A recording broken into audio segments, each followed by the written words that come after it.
একদিন নবীজি একটা বাগানে ঢুকলেন, তিনি ক্ষুধার্ত, সাথে আবু বকর সিদ্দিক।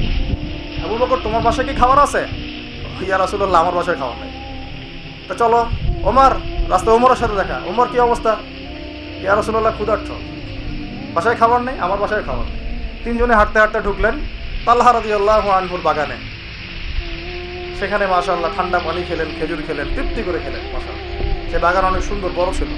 খেয়ে নবী সাল্লাল্লাহু আলাইহি ওয়াসাল্লাম বললেন, সুম্মা লাতুসআলুন্না ইয়াওমাইযিন আনিন নাঈম, যে অবশ্যই কিয়ামতের দিন আল্লাহ পাক এই ঠান্ডা পানি সম্পর্কেও আমাদেরকে জিজ্ঞাসা করবেন।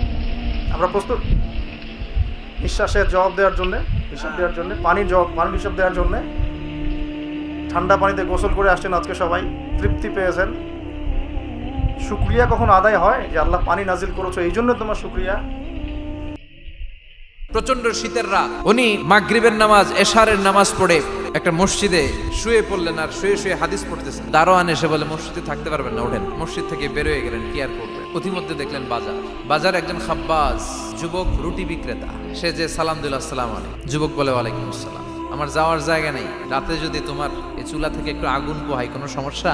যুবক বলে, না না, সমস্যা না, আহলান ওয়া সাহলান। আল্লাহ শুকরিয়া করে উনি বসলেন আর আগুন পোহাচ্ছেন। আর খেয়াল করলেন যুবক রুটি বানায় আর পরে আস্তাগফিরুল্লাহ, খালি এটাই পড়তেছে। ইমাম আহমদ ইবনে হাম্বল তো অবাক, কিরে এটা আবার কেমন যুবক, খালি আস্তাগফিরুল্লাহ। উনি প্রশ্ন করলেন, যুবক ঘটনা কি? যুবক বলে, আস্তাগফিরুল্লাহ আমার সবচেয়ে বেশি পছন্দের আমল, আর এর বদৌলতে আল্লাহ আমারে মুস্তাজাবুদ দাওয়া বানিয়ে দিয়েছে। সব দোয়া কবুল করে নিয়েছে আল্লাহ, একটা দোয়া ছাড়া। কি সেই দোয়া? যুবক এবার বলতে শুরু করলো, আমি যেন ইমাম আহমদ ইবনে হাম্বলের হাতে হাত রেখে মুসাফা করতে পারি আর তার কপালে একটা চুমু এঁকে দিতে পারি। আহমদ ইবনে হাম্বল বলেন, যুবক তোমার এই দোয়াটাও কবুল হয়ে গিয়েছে। আহমদ ইবনে হাম্বল তোমার দরবারে ছুটে এসেছে।